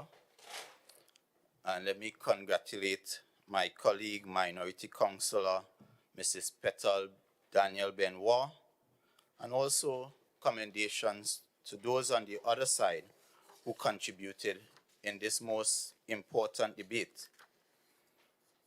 Mr. Deputy Presiding Officer, today, the people of Tobago got an opportunity to see contributions from the minority side and contributions from the majority side. This motion, many would admit, is a less than contentious motion. In fact, all the contributions agreed that we indeed require a formal remote workforce policy. And I stress on the word formal because from the evidence and the admittance from even those on the other side, they admit that there was already policies and active positions that enabled persons to work from home. In fact, I went through lengths to show this Honorable House how the previous administration would have facilitated persons working from home. And even to this day, the Tobago House of Assembly is allowing persons to work from home. What this policy is calling for is for us to formalize the arrangement and have it as a wide-based policy across all divisions. However, you recognize the majority took this opportunity to come into this house and grandstand. They came into this house with arrogance. They came into this house, and I must say I'm quite disappointed because the people of Tobago would have given you a mandate to come in and govern with humility. But yet we saw the arrogance and we saw an administration that is no longer focused on their mantra, let me fix it, but instead really focus on let me blame it. And this cannot be what Tobagonians voted for. I'm sure there are many Tobagonians already very disappointed, including those CPEP workers who, for 2 months running, first time, unprecedented, 2 months running, the very people who depend, you say come to treat with bread and butter issues. And the bread and butter people are the ones suffering right now. Yet you come into this house in a most noble motion, in a motion where we all can agree that let us treat with the issue of workforce policy to blame it. And that, my brothers and sisters, that, my colleagues, is very disappointing. Like the president would have implored all of us, we are here to do the bidding of the people of Tobago. On this side of the minority, we have already, both in words and in actions, showed that we are not here to play the petty politics of old. We are here to serve Tobagoans who require people to treat with their needs. We are not here about social media likes and fanciful pictures glossed all over the place. This minority is about serious development for the people of Tobago. In fact, I've heard you all gloating about what the past administration did or didn't do. And I want to put it on public record here for the House. I, Kelvon Morris, was never part of a former administration of this honorable House. And therefore, the legacy that will be set here by this minority is a legacy premised on working for the people, working with the people, and staying on the ground, understanding the basic human needs of the people. And it is this what I would bring to the House. I'm not here to play the blame game. I'm not here to look in the review mirror. And at one point I thought that is where my colleague from Boko Mount Pleasant was, because he missed the bus. The motion was up in Charlottesville and he was down in Canaan.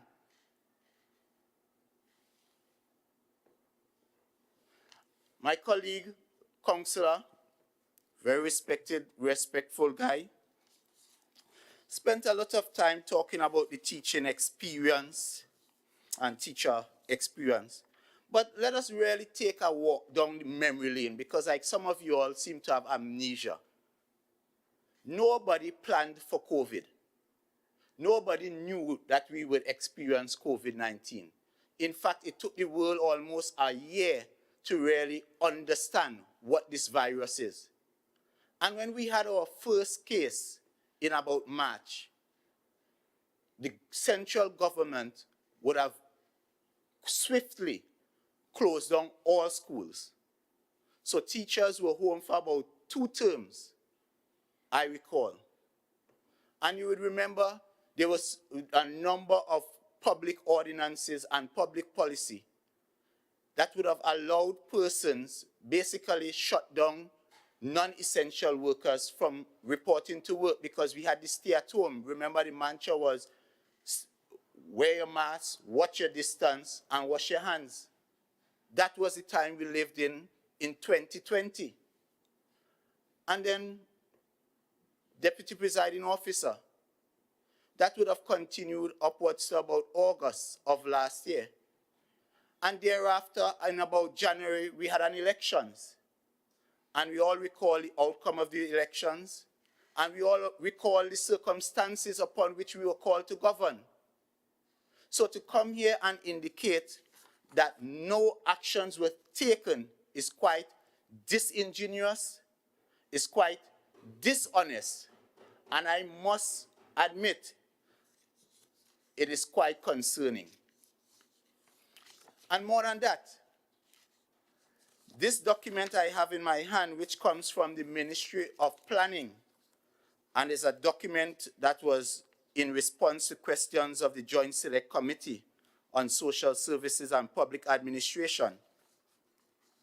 This document clearly stated that the Tobago House of Assembly, which included the previous Tobago House of Assembly led by the PNM, were already engaged in a series of consultations, a series of planning with the CSO to treat with this most important issue of the development of a work-from-home policy for both the public service and both the civil service.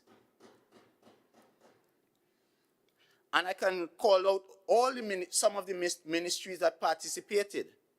Ministry of Energy and Energy Industries, Ministry of Works and Transport, Office of the Prime Minister, Ministry of Planning and Development, Ministry of Labor, Ministry of Finance, the Personnel Department, Ministry of Agriculture, Land and Fisheries, the Tobago House of Assembly, and the Ministry of Public Administration and Digital Transformation. All these ministries were in collaboration, in concert, planning and preparing a document for a work-from-home policy for all the public service. Because as I indicated before, and I heard my good friend from, I think it's Bethesda Lekoto, would have indicated that all it requires is an executive council note. My dear friend, let me employ you and let me school you in terms of how matters of this is treated. Our August House cannot make laws, and the type of legislative reformation that this kind of policy would require will require the intervention, the legal intervention of the Parliament of Trinidad and Tobago.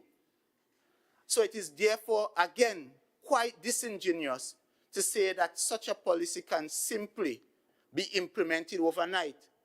And the majority side continue to contradict themselves, because we had a member from Buku Mount Pleasant saying in one breath, this policy cannot be done overnight. And in the next breath, you all are trying to amend this motion to indicate that the former administration derelicted its duty to implement this policy. Pick your poison. Which one is it? So, Madam, Mr. Deputy Presiding Officer, I cannot conscionably support these amendments.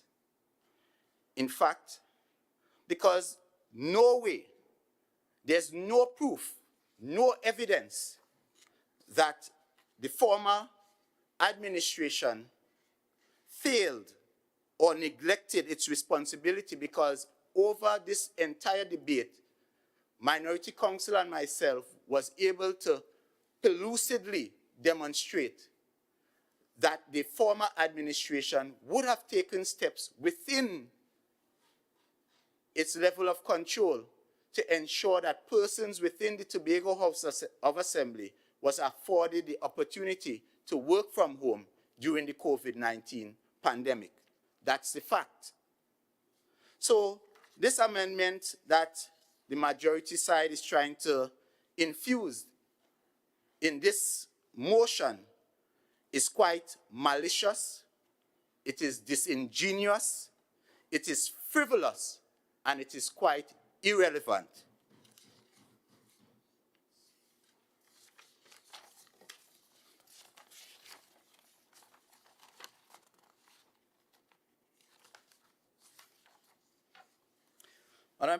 Mr. Deputy Presiding Officer, as I conclude, I maintain the implementation of a report, a remote workforce management policy, is critical to successfully managing the assembly operations in a post-COVID-19 environment. As leaders of this island, it is imperative that insightful and decisive leadership is practiced in managing this public health issue. And perhaps it's because the current administration really don't know what to do, why they're trying to run from this urgent mandate for us to treat with the remote workforce policy. I know all of us are green, and you could ask questions, because we're here to work for Tobago. We are here to help you if you need help. But don't run from the responsibility. Don't shirk from your responsibility. Tobagonians gave you overwhelming support, and they are looking on to see if you are able and if you are capable to take on that mandate and that trust they would have reposed in you. So this blaming the PNM would only get you so far. Blaming the PNM might last for 6 months, but trust me, you see, if all you keep on not paying those CPEP people, you ain't gonna have long in this house. As illustrated in my presentation, Mr. Deputy Presiding Officer, to date, the Assembly has managed flexi-time and rational work-based policies received from the Chief Personnel Officer and subsequently the Chief Administrator. However, as we return to full operations, we must put measures in place to manage and protect our workforce. Additionally, Tobago has the opportunity to lead the way nationally as it relates to remote working, as the nature and size of our public service gives greater room to implement, make adjustments, and address any challenges that may arise with the operationalization of the policy. I wish to reiterate that not only will this policy affect the level of efficiency within the Assembly, but it will also improve the ICT infrastructure and the digitization of government functions, and this in turn will reduce office-related expenditure. It would also provide tourism opportunities targeting digital nomads seeking out new locations for their remote work. Parents with school-age children will also benefit immensely from this policy, as they will be able to work remotely on days where these children are not physically in school, but rather engage in online learning, providing them with the required level of supervision and guidance. Madam Presiding Officer, development of this policy will have wide-reaching benefits to our operations, our economy, and social development. It will show that we are adjusting our operations to adapt to the international standards, improving our infrastructure to meet the new demands, and we are considerate of the impact of this pandemic on our families and our employees. Mr. Deputy Presiding Officer, as I close, I wish to leverage to my colleagues on the other side that we are faced with COVID-19 right now. However, if you look at global trends, global trajectory, if you look at all the indications, you would realize that COVID-19 is but the tip of the iceberg. And therefore, while it would have caught us figuratively with our pants down, we should not let this reoccur going forward. And it is for this reason, as a minority, wanting to see my island of Tobago lead, and as the Honorable Chief Secretary continues to remind us, become the greatest little island in the world, I am placing on record this motion for us, as a matter of urgency, to develop and implement a remote workforce management policy for all divisions and all agencies of the Tobago House of Assembly. I thank you.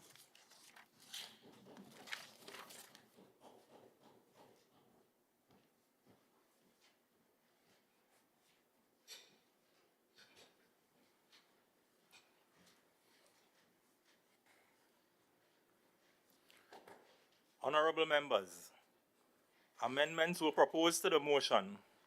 Before the question is put to the House, we need to vote on each amendment. Members, the first amendment proposed is that the motion be amended by inserting or adding, and whereas the immediate past Executive Council of the Tobago House of Assembly neglected its responsibility to design and implement a formal remote workforce management policy.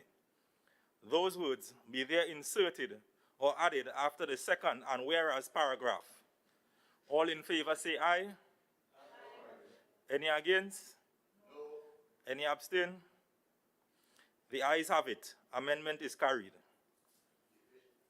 The second amendment proposed is that the motion be amended to insert the word supports at the first be it resolved that is this House supports. All in favor say aye. Aye. Any against? Any abstain?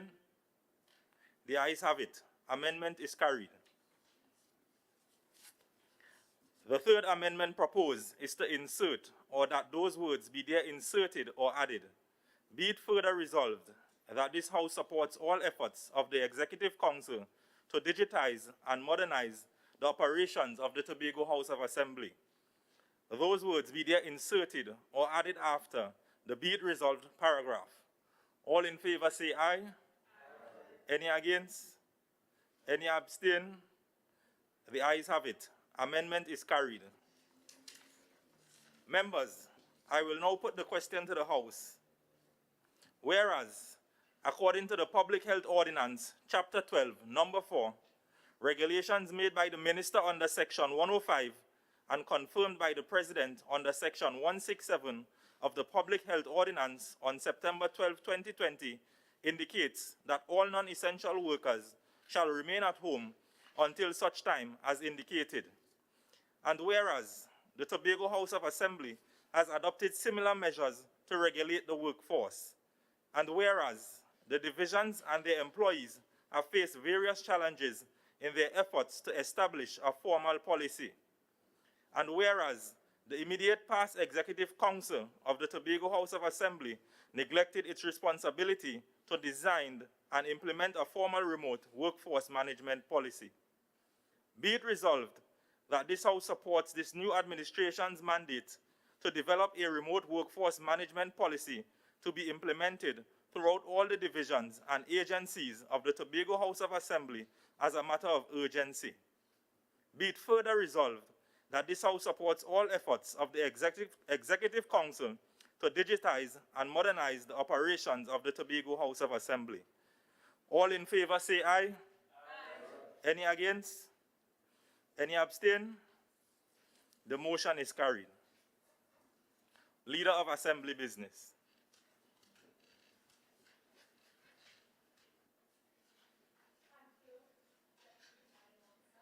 I now beg to move that this House stands adjourned for a date to be fixed.